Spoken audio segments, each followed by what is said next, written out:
Oke, Assalamualaikum warahmatullahi wabarakatuh. Selamat siang semuanya teman-teman. Apa kabarnya? Semoga kita dalam kondisi sehat walafiat, tetap semangat ya. Oke, untuk pertemuan kali ini ya sesuai dengan janji saya, saya mau coba menggunakan channel lapak YouTube lapak dosen saya, channel YouTube saya di lapak dosen. Karena ada beberapa minggu yang lalu kan kita menggunakan Zoom meeting gitu ya.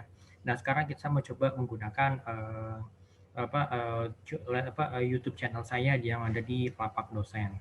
Nah untuk pertemuan kali ini kita akan ngebahas untuk yang steganografi dan juga untuk yang satu lagi itu adalah kriptografi gitu ya.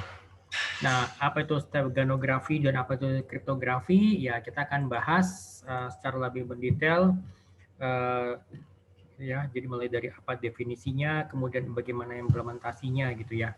Oke, ini saya share screen. Here we go. Oke, kita langsung aja kepada steganografi. Kalau di layar teman-teman ini bisa lihat ya. Di sini kita akan ngebahas untuk yang steganografi. Apa itu steganografi? Oke, kita lihat untuk definisinya. So, what is steganography? Steganography is the art and science of writing hidden messages in such a way that no one apart from the sender and intended recipient even realizes there is a hidden message, a form of security through obscurity. Nah, jadi steganografi adalah merupakan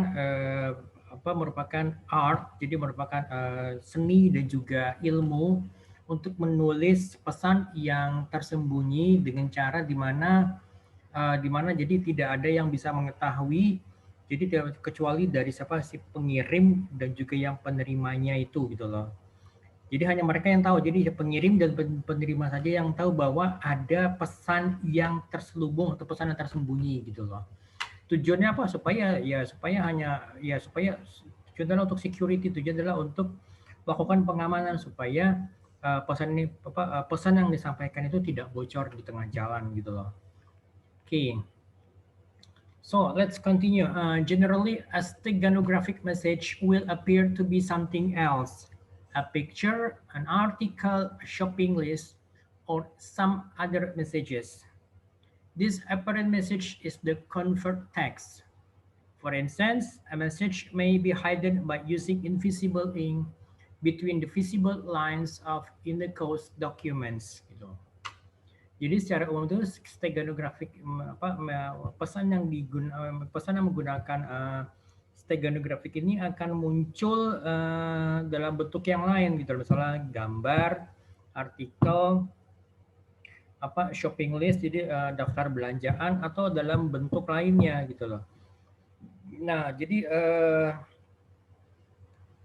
pesan ini disebut juga dengan convert text. Jadi misalnya sebagai contoh pesannya itu pesan ini dapat disembunyikan dengan menggunakan invisible ink. Jadi tinta yang tidak dapat terlihat gitu loh. Oke, kita lanjut. The history of steganography. So the word steganography is of Greek origins and means covered or hidden writing. Its ancient origins can be traced back to 440 BC or before century. Herodotus mentions two examples of steganograph in the Histories of Herodotus.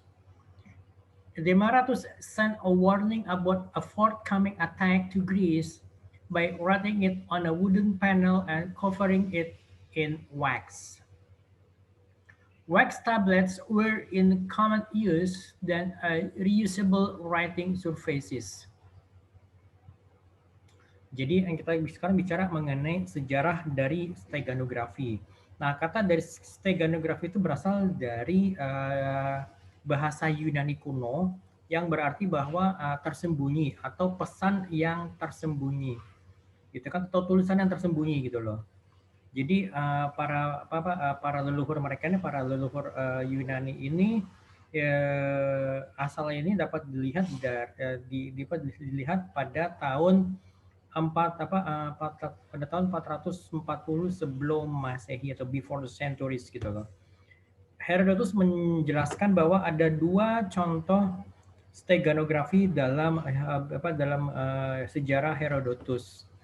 Jadi Demaratus itu mengirim sebuah pesan, sebuah peringatan mengenai adanya kemungkinan penyerangan ke Yunani dengan menuliskannya pada panel kayu, kemudian menutupnya dengan menggunakan wax gitu loh. Nah, tablet wax ini merupakan merupakan tablet yang sering digunakan sebagai permukaan untuk kita bisa menulis gitu loh. Okay, some techniques of steganography.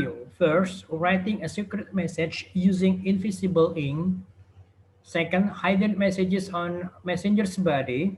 Also in ancient Greece, Herodotus tells the story of a message tattooed on a slave's shaved head, hidden by the growth of his hair and exposed by shaving his head again.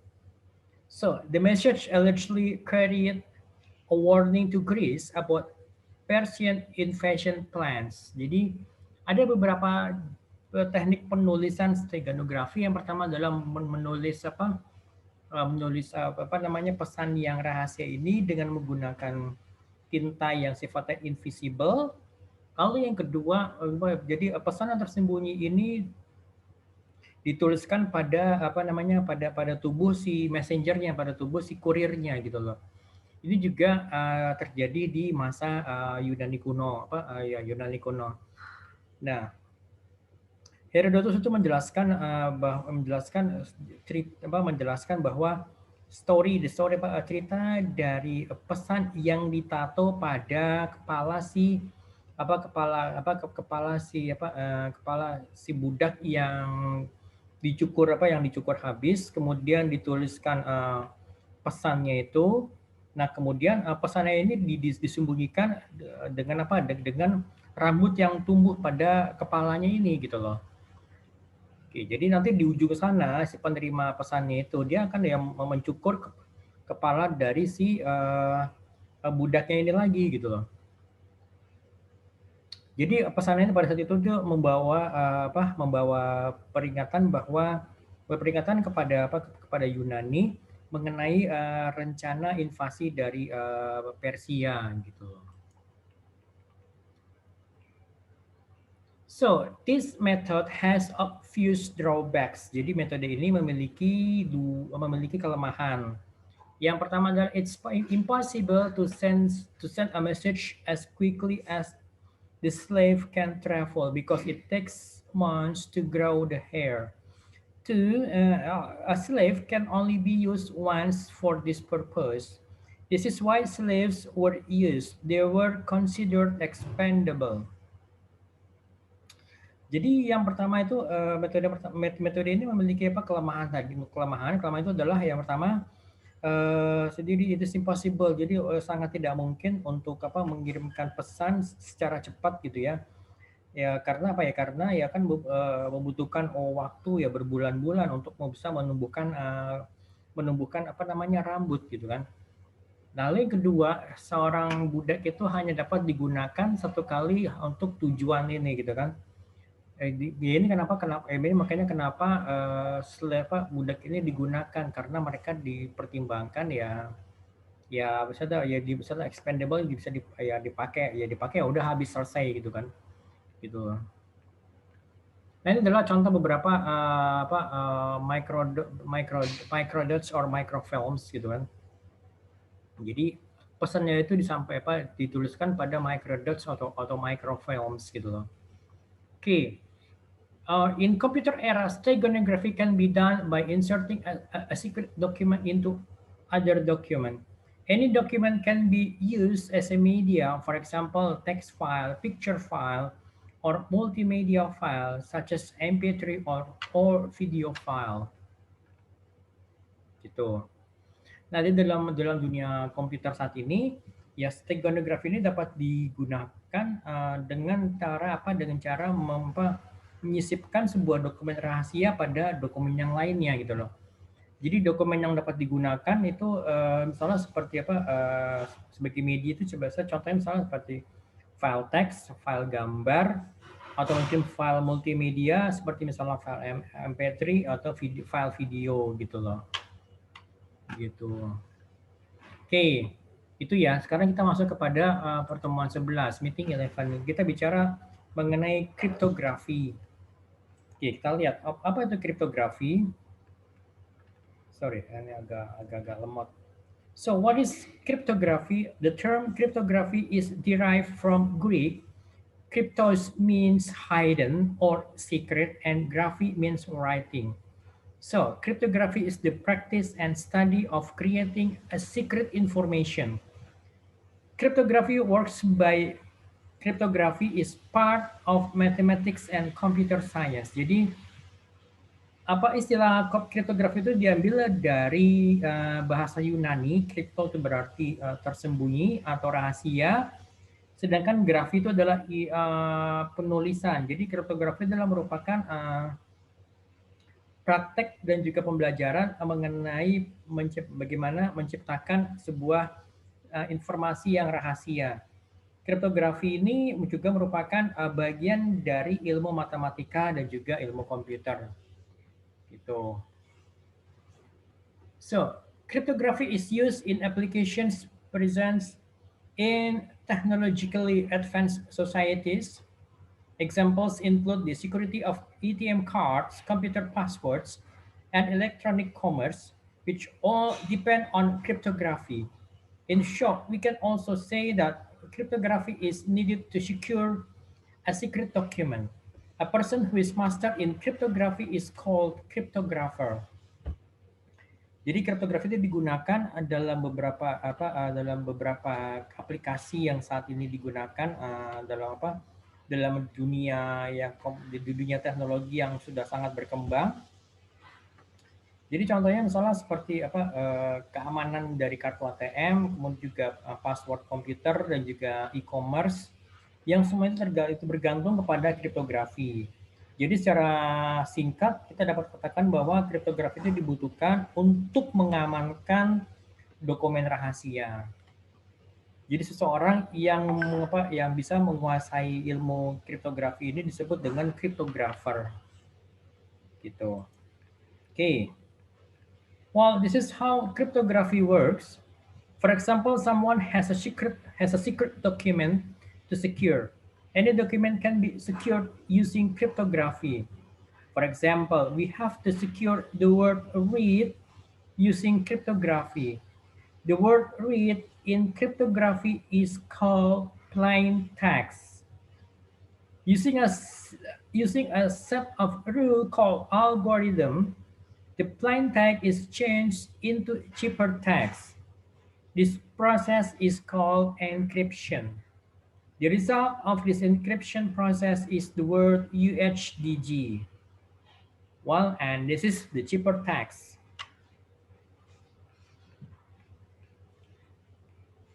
The history of cryptography. Cryptography is already used since ancient era. Julius Caesar used cryptography to secure his message from his enemy. He replaced a character with its next three characters. For example, a character A in alphabet will be replaced by character D, and so on. So, well, see the list below of Julius Caesar algorithm. Well, this is the plain text. Jadi ini adalah merupakan plain textnya, dan ini adalah ciphertextnya. Tadi kan kalau misalnya kita lihat kata read kan, mana tadi read ini kan R, berarti ini kan R ini kan akan berubah menjadi U kan, berarti 1, 2, 3. Jadi dia maju 3 kata, 1, 2, 3 gitu kan. Nah kemudian E itu juga berubah kan menjadi 1, 2, 3 kan, H kan tadi kan U, H, kemudian A-nya itu ya kan 1, 2, 3 menjadi B. Nah kemudian D, read itu kan huruf alfabet terakhirnya D berubah menjadi 1, 2, 3 menjadi G. Jadi UHDG. UHDG itu merupakan ciphertext. Jadi proses perubahan dari plain text menjadi ciphertext itu adalah proses encryption. Nah, kemudian bagaimana merubah dari ciphertext menjadi plain text itu adalah merupakan proses decryption gitu kan. Okay. So in the era of World War II, German Nazi was also used cryptography to secure its message. Nazi used a machine called Enigma to encrypt and decrypt the messages. In this way, Nazi thought its message would be difficult to break by US and its allies. Well, below is a picture of Enigma used by Nazi. Unfortunately, the algorithm of Enigma can be broken by US Army. Sayangnya gambarnya nggak ada ya di sini ya. Oke, jadi di era Perang Dunia Kedua, jadi tentara Nazi Jerman itu juga menggunakan kriptografi untuk mengamankan pesan-pesan yang disampaikan. Nah, Nazi ini menggunakan mesin yang diberi nama Enigma untuk melakukan proses enkripsi dan juga proses dekripsi dari pesan yang disampaikan.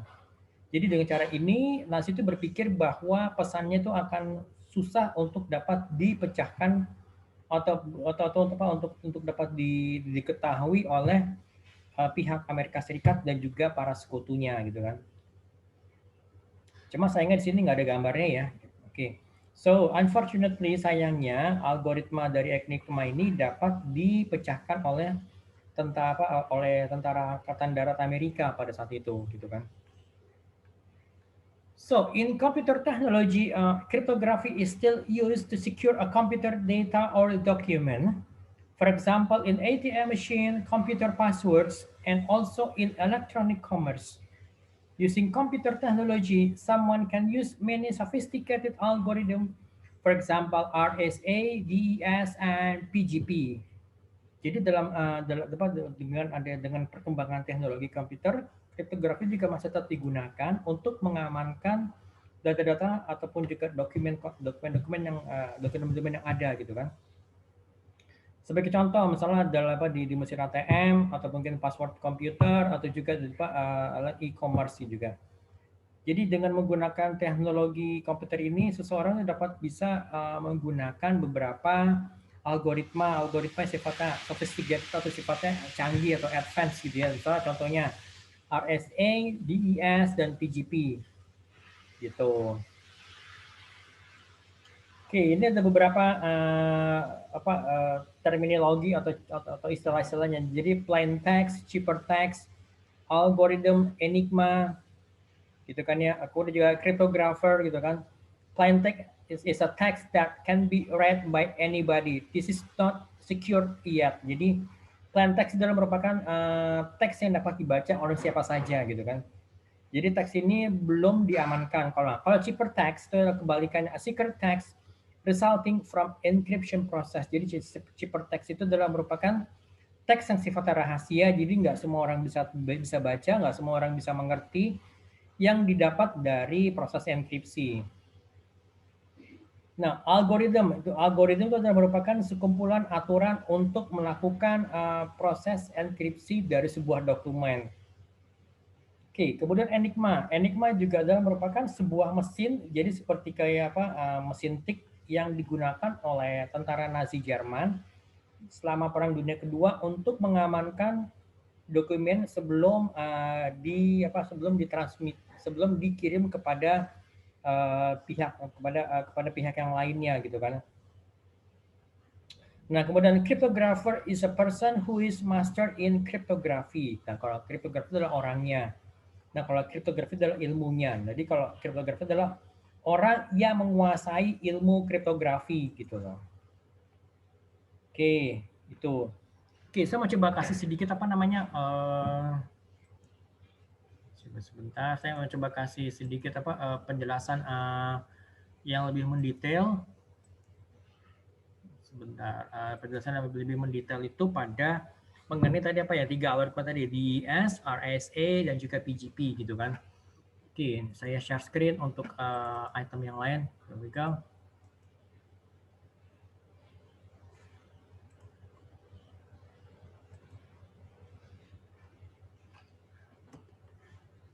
Oke, kita akan bicara mengenai DES. Ini sekedar informasi singkat aja ya buat teman-teman. Jadi DES itu atau Data Encryption Standard itu adalah algoritma chipper block yang populer karena dijadikan sebagai standar algoritma enkripsi kunci simetri. Jadi meskipun saat ini standar tersebut sudah digantikan oleh algoritma yang baru, jadi adalah yang diberi nama AES, karena DES itu sudah dianggap tidak aman lagi, tidak secure lagi. Jadi sebenarnya DES adalah nama standar enkripsi simetri. Jadi nama algoritma enkripsi itu adalah DEA, Data Encryption Algorithm. Namun nama DES lebih populer dibandingkan DEA. Algoritma DES dikembangkan di IBM di bawah kepemimpinan W.L. Tuchman di tahun 1972. Algoritma ini didasarkan pada algoritma Lucifer yang dibuat oleh Horst Feistel. Nah, algoritma ini sudah disetujui oleh National Bureau of Standards atau NBS setelah penilaian kekuatannya dilakukan oleh National Security Agency Amerika Serikat. Gitu loh.